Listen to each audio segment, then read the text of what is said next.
Hi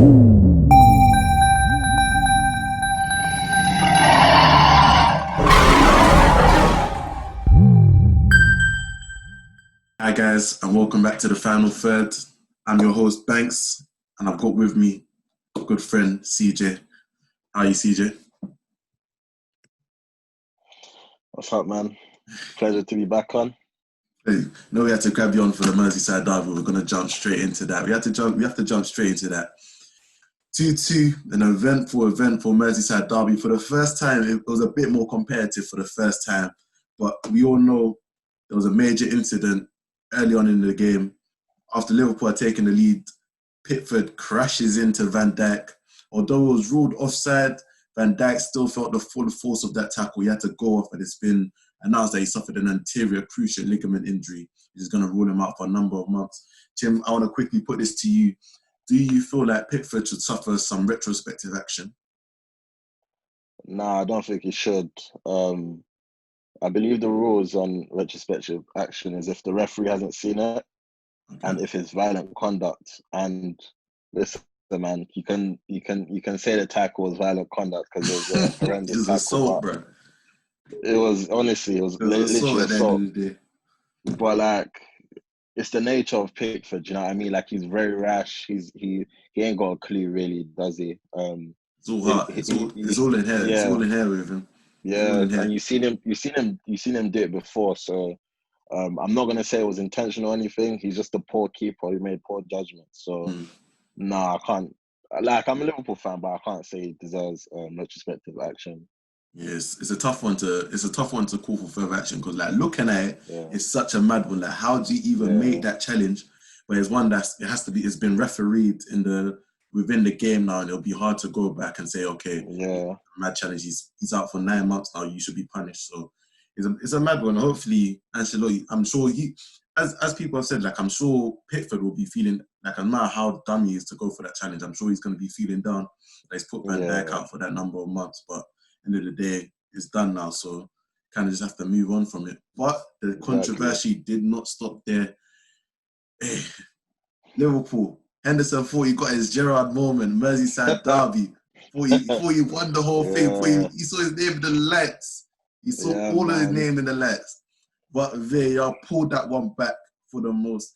For me personally, this is one of that, even though it happened to Liverpool, this is one of the most egregious VAR decisions I've seen in a long time, because when like I kept on looking at the still image, I was thinking, what part of Mane is offside?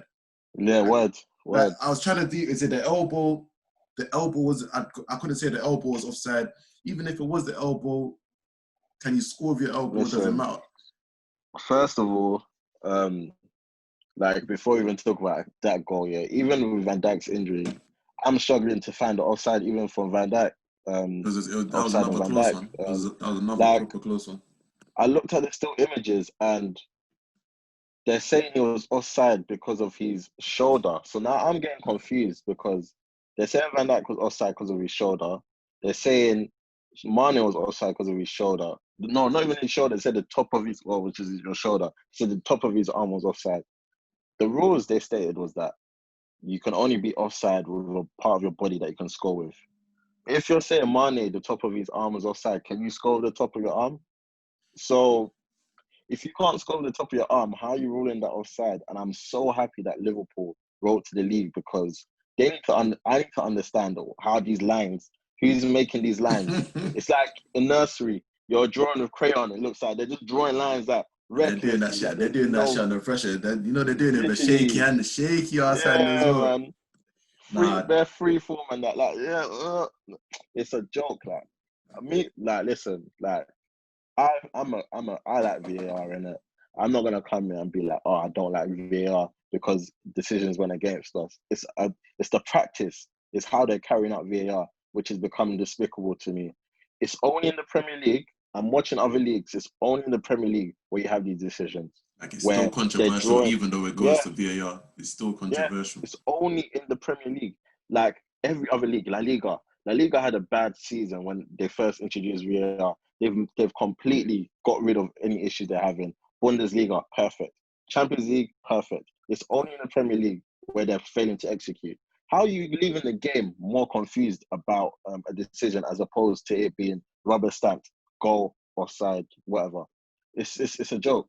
Honestly, it's a joke. You're right. Even said something which I agree with so much on Match of the Day. It was like you've forgotten that level is onside as well. So like I'm Exactly. feeling like with those little millimeters, like are you really saying? And you have to go back to when the ball was actually kicked as well. Like did they get that exactly right? So it's all mad. Exactly. It's all mad with the VAR thing. I can't lie. It's all mad, Clear and especially obvious.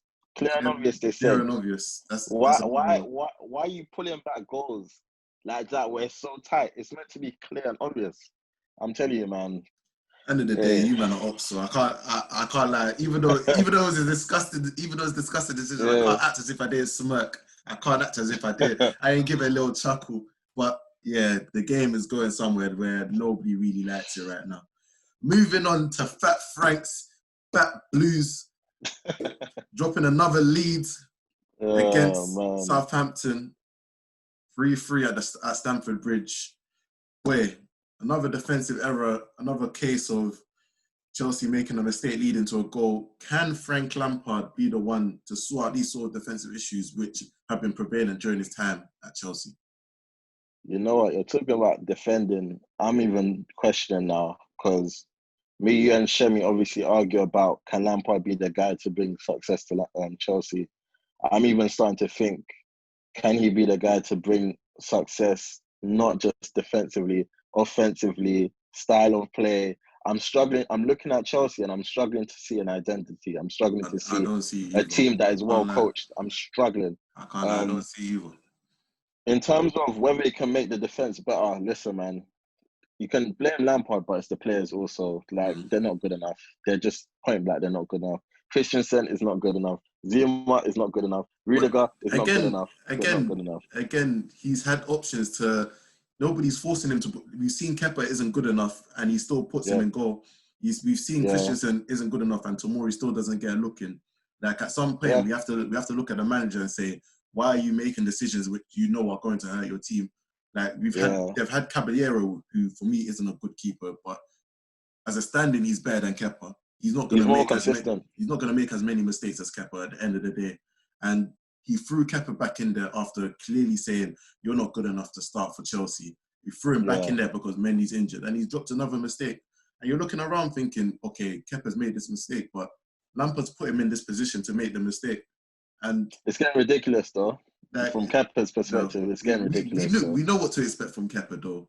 Like, we yeah, know what but to even if you're, like. I'm not asking Kepa to be a top keeper, but at least be like top 10 worthy. Like, how are you making a mistake game But after we know, game? It's, for me, we know he's not that anymore. Like, we know that now. We mm, know that. And Lampard's still putting him in a position to say, okay, go out and show your top 10 worthy. But we know, like, yeah, you've shown it this season. How many opportunities do you need to say, okay, this guy literally is going to cost us a goal if he's on the pitch for us? Because yeah, I was looking at the goal, like, Zuma played it back. For me, it was a bit of a yeah, hospital pass, but yeah, Kepa still should have dealt with it realistically. Like, he yeah, still should have dealt with it. But end of the day, for me, he shouldn't be on the pitch to deal with it. Like, he shouldn't yeah. be His there to. confidence is shot, man. It's His shot. You confidence can't is put him gone. in. Like, sometimes you need to get him out of there. Like, Yeah, it's man you're management, saving him by man. not playing him. You're saving him by not Yeah, playing him. Um, yeah. Another person I want to shine a little spotlight on. I don't like to do it because who doesn't love this guy? But N'Golo Kante, N'Golo Kante. Yeah, It's not looking good for Kante. I can't lie. For me, I've always 29, turning 30, and yeah. last couple of seasons for me just hasn't been up to it. And again, the last match, another stinker. So can N'Golo Kante get back to the levels which saw him named PFA Player of the Year? First of all, just before I answer that, I just want to talk about the media and how when Sarri was playing Kante in this role that he's been playing it, he was playing on the right hand side of a free. Everyone was slating him. Why is he Everyone not was at on the to. base? Why is he Right? not at the base of the That's midfield? what they were. Oh, That's he's what they not were playing saying. it. Lampard's doing the same thing, getting the same results, not getting the best out of him, and no one said anything. But you see, Kante, yeah, I'm not gonna lie. One thing that we overlook is the injuries. Like, if you look over the past 2 seasons, he's struggled to put a run of games together. He's played maybe 5 games, got injured, and they all seem to be muscle injuries. Like he'll pull a calf muscle, hamstring, be in and out of the team. It's hard to build that consistency back. And I just think for him, he had such a good run. You know, that 2015 to 2018 run, fantastic. It was unbeaten, like fantastic. for One of the best to ever see. 3 years of just top level performances. Top level. Won the league with Leicester, won the league with Chelsea. It was top class. But no, I think those years are over. They're past for him. The amount of work that he gets through, like it's clearly taking a toll on his body. And like, another type of player would remold himself, maybe lean more on his passing abilities, try and get another side of his game to shine through. But we all know that's not really Kante. Like we can't really rely on his passing to shine through. So he's looking a bit sticky. Where does he fit in terms of Chelsea, in terms of their best lineup? Does he still do that? Does he still fit in? What do you think? Because for me, I think Chelsea should just play a 4-2-3-1. I reckon, you know, because if you're gonna put that much money on Kai Havertz, then you've got to find a position for him in a team that works. And clearly, him playing centrally is the best thing for him. That's true. And then you've got so many forward players that you need to fit in now. I feel like with the way the loss of form for Kante, you can sacrifice a midfielder in there and play just play 2 in the midfield. But I don't know, man. Chelsea are just a weird one. It's a weird one because you look at the other options in centre midfield. Well, you've got Jorginho, Kovacic. Who else is in there? I guess Mason Mount. And thank you. None of them has reached the levels of Kante at his peak. So maybe you want to try hope Kante can get back there, but I don't think Lampard's putting him in a position to succeed either. Yeah, I agree. Gonna move on to somebody that has been in the media and been in the papers, been front page for a while, Mr. Harry Maguire. The jailbird. Got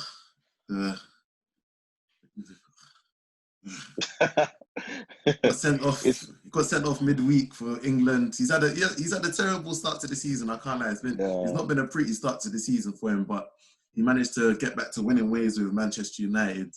Scored the equaliser, which we eventually went on to win 4-1 against Newcastle. What do you feel about? Because there's obviously been everyone's been talking about this loss of form, man. Because last season for me he played badly, but nobody really spoke about it. But now he's played so badly that the media can't ignore it. And now it's kind of the media kind of saying, oh, it's, everything that happened in the summer in Greece, it's taken a toll, his mental health. So what do you feel about the explanations being put forward about Harry Maguire's performances? I mean, I don't want to be race into it, but you know, this is the platform. We got to do it. Do it. Listen, man. The white man is gonna back the white man, isn't it? It's as pure, it's as simple as that. I couldn't agree with it. Like, there's no way Maguire went through what he went through this summer, and it's not taking a toll on his mental health. You can agree. I can agree with that. I'm sure you can agree with that also. 100. But the media protection for him, and it's not even just the media. Southgate also, it's ridiculous. How did Maguire get more minutes in the international break than Sancho, Tammy, and Chilwell? All of them. Mason Greenwood and Foden didn't even get back into the squad. Didn't get caught up. It's disgusting. It's actually disgusting. As soon as Maguire was as soon as he got his court case out of the way, was back in the squad. Yeah, he got caught up.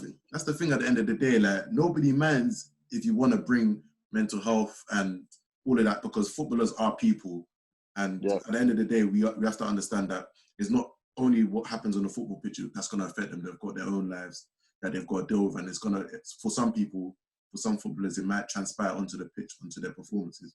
But you've got to do it for everybody else, like, because now somebody else will play badly and you'll say, what's going on with him? How can he play so badly? And you won't say, oh, he's got this going on. I hate to bring this one up, but Callum Hudson-Odoi during lockdown, he had obviously the allegations put towards him. Yeah, the allegations, but nobody and then when he couldn't get back into the team, nobody was like, oh, this could potentially be affecting him. No, there was no sort of this could be They affecting spoke him. There's no about his mental health. desire. They spoke about his desire to be at Chelsea. Did he really want to be at Chelsea? Is his head They're talking turned? about his wages. He's already signed a Yeah, contract. He's lost focus. Nobody's going to be mad at you if you want to start talking about real stuff which happened to real people. But do it for everyone. Don't just do it for with Harry Maguire because consistency. he's going through a bad period and he's playing badly. And there's no other way to explain it apart from what could be going on in his personal life. Because he was playing badly last season. Nobody wanted to bring it up. Nobody wanted to speak about it.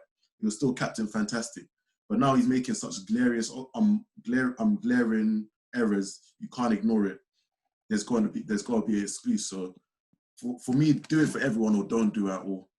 And the worst part about it also is the fact that he's the most experienced out of all the players we mentioned. 100. Callum Hudson-Odoi, he's young. Foden's young. Mason Greenwood's young. All these guys are young players. Maguire, you're meant to be a captain of Man United, setting an example for these kids, but he hasn't. So it's funny how they portray it, innit? But okay, gonna move on to Manchester City versus Arsenal quickly because this was. Wait, hold on a second. You don't want to get a word in there for Ole and how United play fantastic ball. Ole ball. The moment he's under pressure, Ole ball comes out. These players love Ole too much because whenever he's under pressure, these that will start playing their football. These that will start winning matches. This next 6 matches, which was supposed to define Ole and possibly getting sacked. Hey, tell me why I can see 4 wins out of 6. Calm. Gonna take him to Christmas. Calm. Yeah. Hey, big up Rashford. Big up Van der Beek. Big up Bruno for his little contribution. Mainly big up Rashford because that's my guy. But at the end of the day, first half we played so shocking. I'd even say 60 minutes. Basically until Van der Beek came, until the good guys came on. Hey, first of all, I cannot believe the team he put out. hey, only got a social. If I smite you, if I ever see such a team put out again, why do I still see Daniel James on team sheets? Why are you still doing this to me? Yeah, why? no, it's a joke, man. Hey, big up Quan Matter for that throwback clinic. Hey. He's gonna give you one of those like every 10 games. I don't mind. He's gonna give you one of those. I don't mind. Listen, his legs are rested. He hadn't played in 10 so many games. You know, came on there, showed you what he's still just about. Gliding about the pitch. 1-2, pop it back to me. Let me get this game flowing. So big up Matter as well. But end of the day, we needed to bring on the big guns to really seal the match, and that happened at the end of the match. So again, talks to our squad depth, talks to the fact that without our good players on the pitch, there's no real system. There's no real way of playing. Okay, that's my Man United rant out of the way. Moving on to Manchester City versus... I didn't even want to rant about United. I'm playing YouTube. I wanted to gloss over United. United. Man. I thought you'd be happy this week. No. Because it's a bigger picture. I can't lie. It's a bigger picture. There's a certain amount we need to get out of United. So I didn't really want to think about it. But no, it's on the forefront of my mind. Okay, Woodward out, Glazers out. Oh my days, don't get me started. Man City versus Arsenal, largely uneventful. Raheem Sterling scores the winner in a 1-0 win for Manchester City. I'm sure everyone's seen it already, but the Aguero Siam Massi moment where he puts his hand on the back of her neck, do we feel like it's a major incident? No.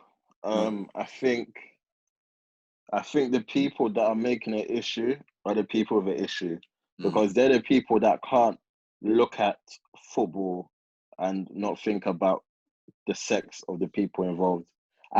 Listen, she's been officiating. She's been a linesman for, 10 years, I believe, in the Premier League. She's one of the top linesmen as well. I never looked at her on the touchline and said, yo, why is this woman officiating?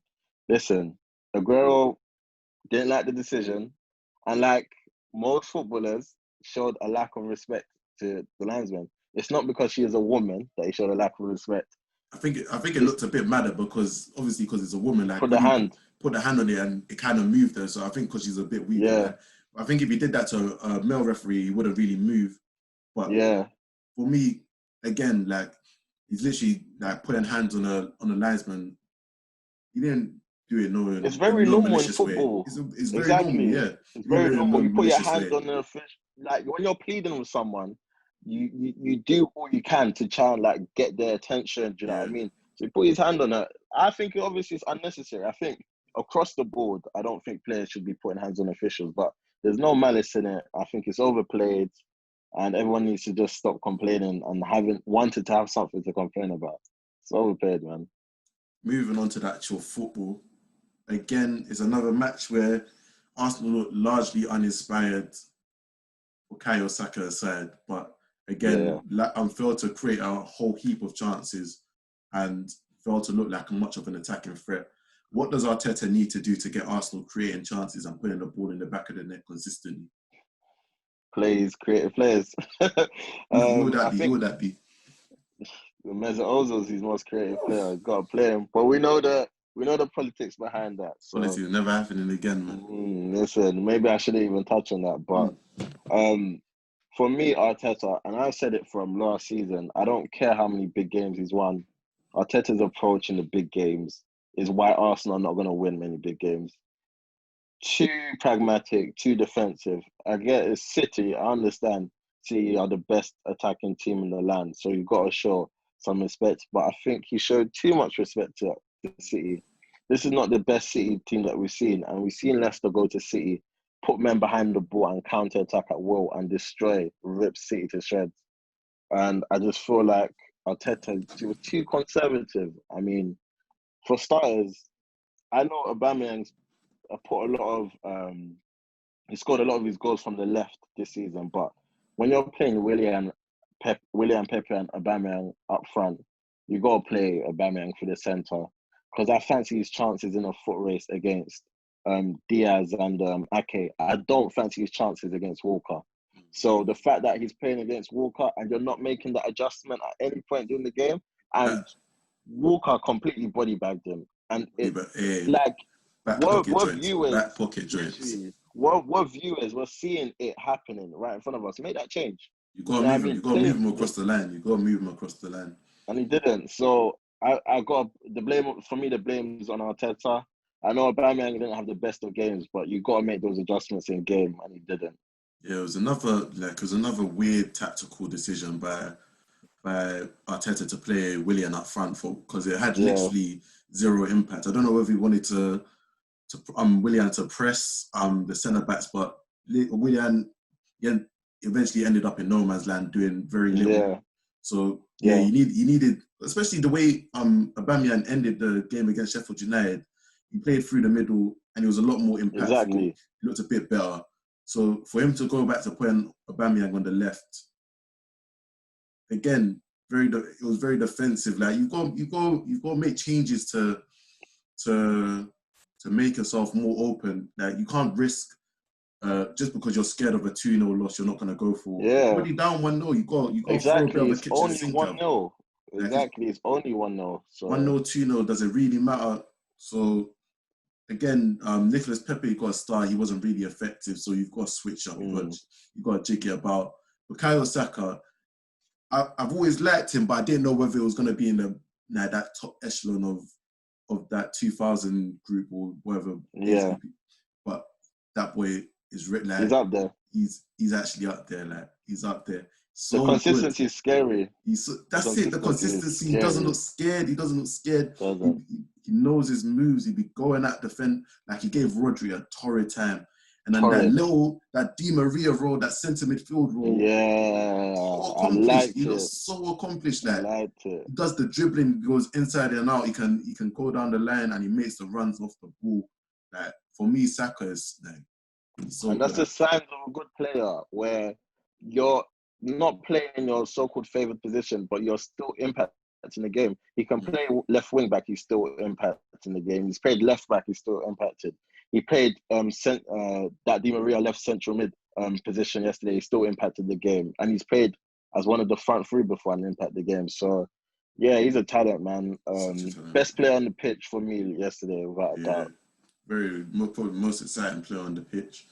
Moving on to Spurs versus West Ham. Tottenham. Like for 45 minutes, I had to put up with, maybe Mourinho was onto something at United. They didn't really see it. Maybe Mourinho, maybe United were wrong to get rid of him. For 45 minutes, I had to put up with that. I had to hear that everywhere. Mourinho, look what he's got with Tottenham. And then Nonsense. Tottenham got a Tottenham at the end of the day. Tottenham got a Tottenham. Spursy got a Spursy. Managed to go from 3-0 down with 79 minutes on the clock to ending the match 3-3 with a Lanzini stunner. What do you make of that match? You know what's so funny? I was in such a bad mood because of what happened to Liverpool that I was just like, Tottenham, West Ham, I don't really want to watch this. But then, obviously, I'm seeing it's 3-0 in the first 15 minutes. I'm like, game's gone. Game's gone. That first 45, they were looking good. Yeah. They were opening up West Ham at will. Harry Kane was in his false nine bag, In his creating bag. chances. Then he'd get up to the box and do his own thing, grab a goal, grab an assist. He was doing his own thing for 45 minutes. There you go. And at that point, I'm thinking, yeah, game's gone. First of all, as well, I think Harry Kane's been so disrespected, and I won't stand for it. He's the best striker in the world for me. I'm including Lewandowski and all those boys. He's the best striker in the world for me because people will say stuff like Kane can't play. Kane can play. Come on, let's cut the crap. Kane can play. The best of them, man. He's always Kane and his can play. passing, his vision. He's always been there. He's got it all. He's got it all. Top striker for me. He needs to leave Tottenham, but we'll leave that for another day.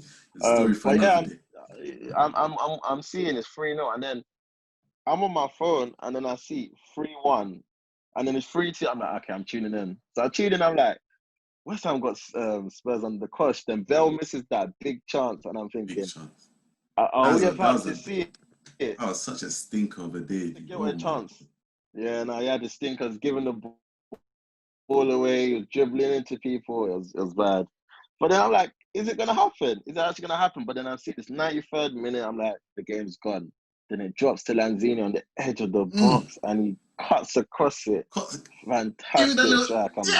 Give it a just away from get a little art. Stretching his hand out. You ain't getting that. Fantastic. Put your hand down, Lloris. No, fantastic goal. For me, we spoke in the chat yesterday. I said I don't think no one wants it this season. I think Tottenham are too inconsistent, and they showed it again today. You can't go 3-0 up and then give that away. That's criminal. So I tell you what I know about Jose Mourinho the last couple of years. 3-0 up, okay, you're 3-0 up. A lot of people say, oh yeah, sit back. Jose Mourinho will make his team sit back and completely take emphasis out of getting that fourth. And that's where his teams go wrong. Like so many times at United, we'll go up 1 or 2 goals and you say, that's it. Okay, we're defending now. Instead of pushing them back and getting the third. And you could see that even end of the first half, even though there was 3-0 down, West Ham were pushing and they were making moves. And as soon as they came up for the second half, you could see West Ham were the only one that came out with some impetus. Really, your big team, you put them to the sword and you get 4 or 5. You get 4 or 5, you don't let them get a sniff. You don't sit on. Especially when you're playing as well as you did in that first half. Fam, that's Jose Mourinho he'll let you play well in like 20-minute spells. You get to play your football first 20 minutes, last 20 minutes, pick. Yep. You want to score your goals in the first 20 minutes, calm. Otherwise, we're going to be losing and you have to throw the kitchen sink in the last 20 minutes. That's Mourinho football for you. Yeah. If he lets them go out and play some more in the second half, they probably get a 4th. West Ham don't even they're thinking about the next game. They're thinking about whatever's coming in the future. Instead, you let them come on. First 10 minutes of the first half of the second half, West Ham even had a couple chances to make it 3-1. So I was even looking from then that West Ham are out of this game, but they're still kind of in it. Like West Ham, Tottenham aren't really like putting them down, letting them go to sleep. So it didn't surprise me when they got the first, the second followed. Because why are you taking off Ndombele? You took off Son. Even though the game was done, typical. Like you said, it's typical. You don't need to. That's Mourinho for you at the end of the day, man. He's gonna go back into his defensive bag. It's typical Mourinho, and it's exactly why it doesn't matter how many great attacking players you put around him. You can bring Bell back. You can have Son. You can have Moura. You can have Kane. Doesn't matter. Mourinho will always be Mourinho, and that's it.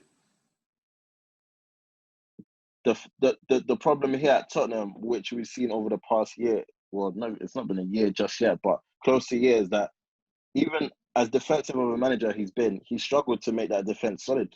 Tottenham leak goals, and they've been leaking goals. So if your very greatest foundation is defensive, and you're struggling to do that, there's no hope for you. So I don't see Tottenham doing anything this season. And yeah, I mean, it's gonna lose the players, and then he leaves. I don't see anything coming out of that team. So I think Mourinho's got like a good 12 months at most, maybe 12 to 18. You reckon he'll go into the next season? I think he'll go into the next season. Yeah, I don't think Daniel Levy would sack him.